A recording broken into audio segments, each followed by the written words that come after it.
हाथी और खरगोश की कहानी। एक घने जंगल में हाथियों का एक झुंड रहता था। हाथी एक तालाब के पास एक निश्चित स्थान पर रहते थे और उन्हें बाहर निकलने की आवश्यकता नहीं थी। कुछ समय के लिए बारिश की कमी के कारण तालाब सूखना शुरू हो गया था। कुछ हाथियों ने हाथियों के राजा से मुलाकात की और कहा, महामहिम, हमारे पास कोई और पानी नहीं है।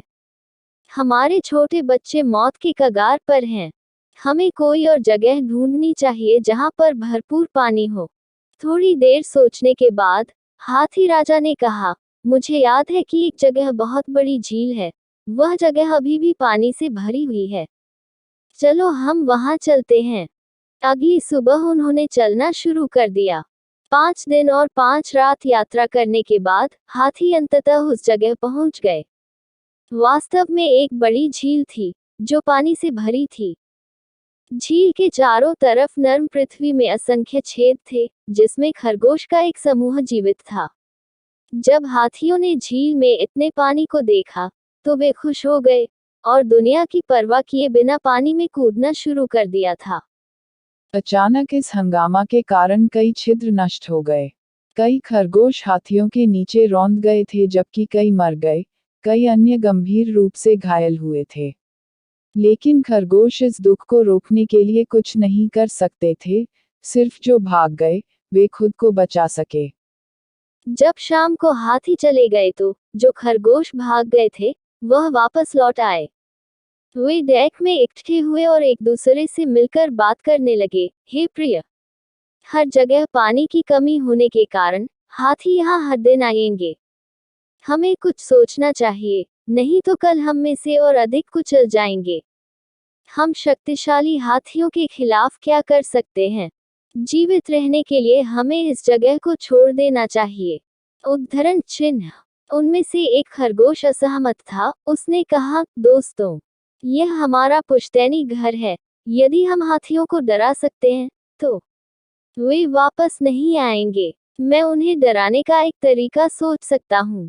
हम देखने में छोटे खरगोश हो जरूर हैं, लेकिन हम सभी सक्षम हैं। मेरी एक योजना है। उद्धरण चिन्ह। जैसा कि योजना बनाई गई, एक खरगोश एक पहाड़ी पर बैठ गया जो हाथियों के रास्ते पर थी। थोड़ी देर बाद हाथियों का राजा अपने समूचे झुंड के साथ आया।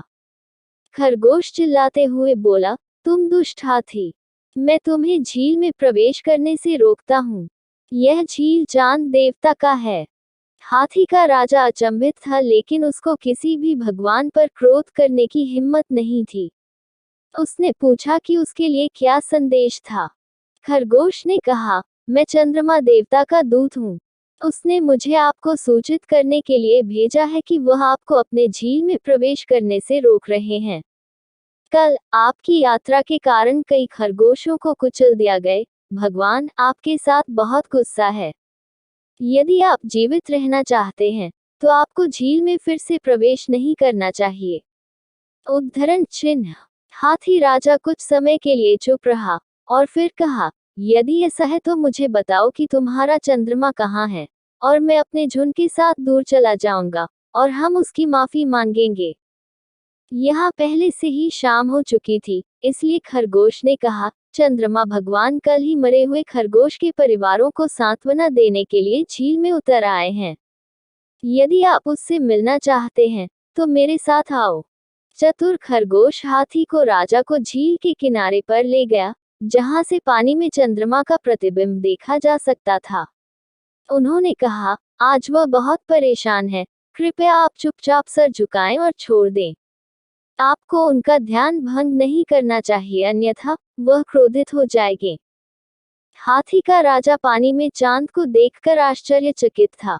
उसने खरगोश पर विश्वास किया और हाथियों ने उस जगह को छोड़ दिया। उसके बाद हाथियों द्वारा परेशान किए बिना खरगोश खुशी से वहां रहने लगे। कहानी से शिक्षा। कमजोर को जीवित रहने के लिए सभी रणनीति का उपयोग करना चाहिए।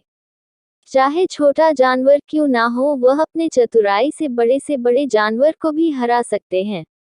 अगर आपको इस कहानी से कुछ सीखने को मिला हो और अच्छा लगा हो, शेयर और कमेंट करना ना भूलें।